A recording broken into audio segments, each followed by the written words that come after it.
I am making this video for Winspiration. Hi everyone, my name is Sandra. I am the owner of Serafina Faye, a holistic business in Windsor, Ontario.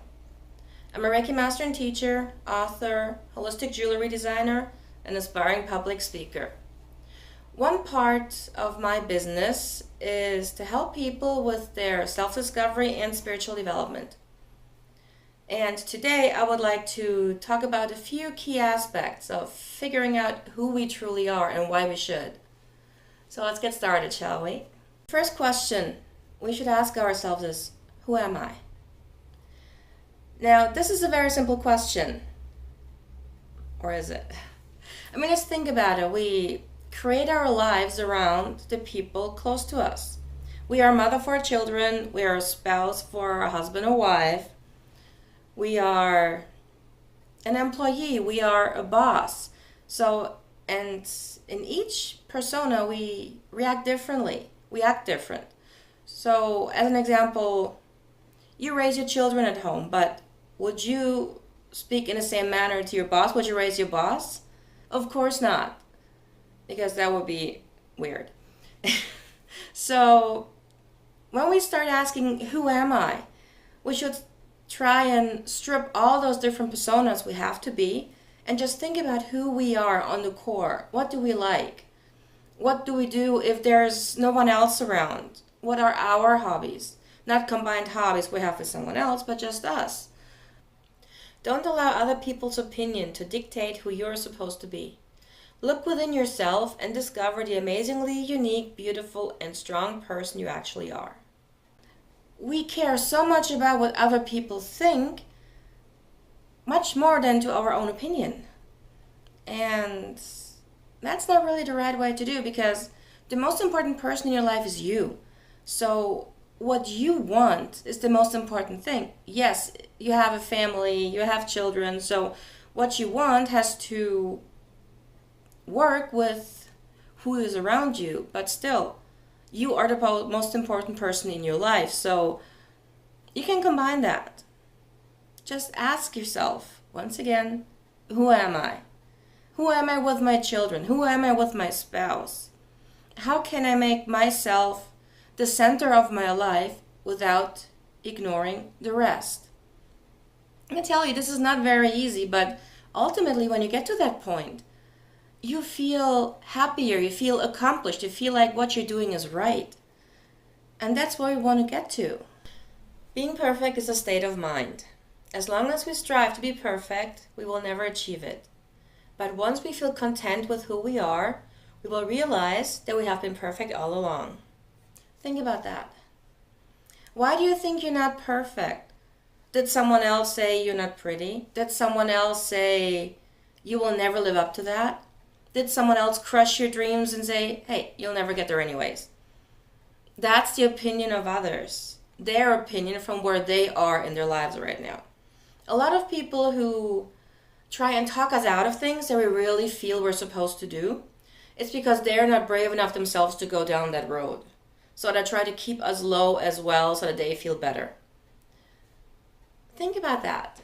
How often did that happen? I know growing up as a teenager, this happens a lot because insecurity is part of being a teenager. But when you grow up and you realize that you want something so bad and you can really taste it almost, and you want to go for it and you talk about it to your friends and they keep you down, you say, what gives? Why? Why are you telling me I can't do this? Do you have no faith in me? So you need to realize that you are perfect. And don't ask for the opinions of other people. Because only you know what you want to do. Only you know how it feels to really want something so bad and really try it out. Maybe a change of career, maybe go back to school. Maybe you want to move to another country. Hey, I moved to another country. I'm originally from Germany, but now I'm here in Canada for 13 years. And as much as I miss home, I don't regret going here because I really like it. So don't be afraid. You are perfect. You can do whatever you want. You just have to be brave enough to go out and do it. Let's talk a bit about jealousy of others. I know that's a subject, we've all been there, or we have that friend who's jealous of us. So let's analyze that. I mean, jealousy really shows a lack in ourselves.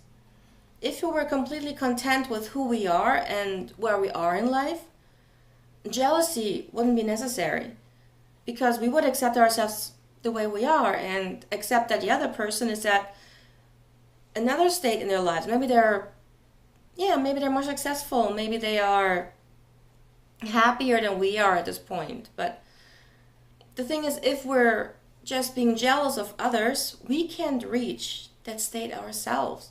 We can't reach happiness if we're jealous of other people, because those people at some point were jealous too of someone else. But they got to where they wanted to go and they're happy with that. So it is much more important for us to look inside and see, why are we jealous? Rather than just being jealous and saying, okay, great, this is as good as it's going to be in my life and it sucks. Well, the thing is, it doesn't have to. But we have to change our mindset to where we want to go and then start making a plan. Another aspect of self-discovery and spiritual development is our thinking. I mean, let's face it, it's much easier to think negative thoughts on a daily basis and say, okay, again, this is as good as it's going to get, but at least I'm alive. Okay, so let's look at that. Let's try and change the way we're thinking.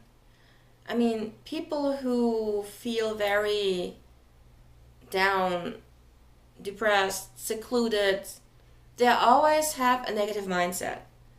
But we can change it. We are truly that powerful to change our own mindset. We can change our mindset from negative thinking to positive thinking. It takes work and effort, yes, and a lot of time, but we can do that. So let's look at that.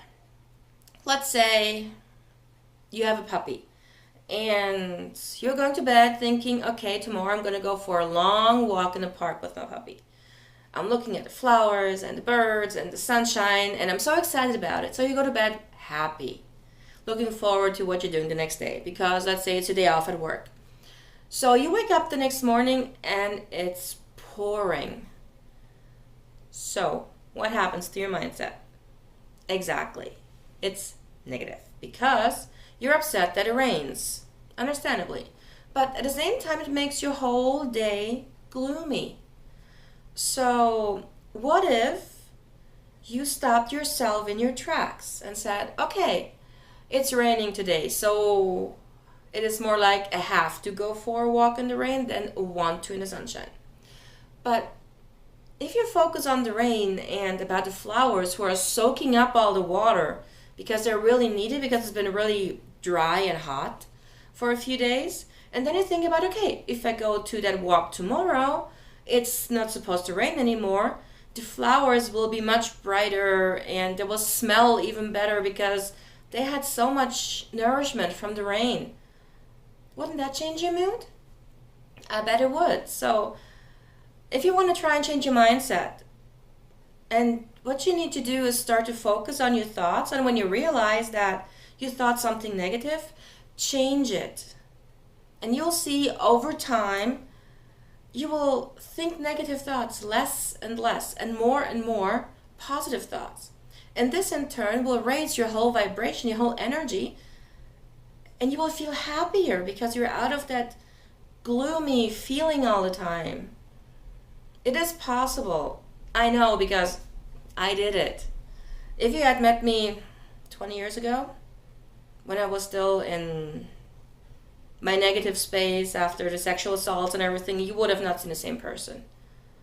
I've changed so much simply because I wanted to. I've tried. I wanted a better life. I wanted to be happier. I wanted to have a life that was with purpose. And so now, here I am, the completely opposite of what I was 20 years ago. It doesn't mean I don't think negative thoughts every once in a while, we all do, but I don't let them define me. I don't let them control my moods. Generally, just changing your mindset from negative to positive is so powerful in getting you to where you want to be in life. we have to, rediscover ourselves. We have to take the point where you are right now and step out of that comfort zone. Now, this can be very scary. When I started my business, I was a Reiki practitioner and I made jewelry. That was it.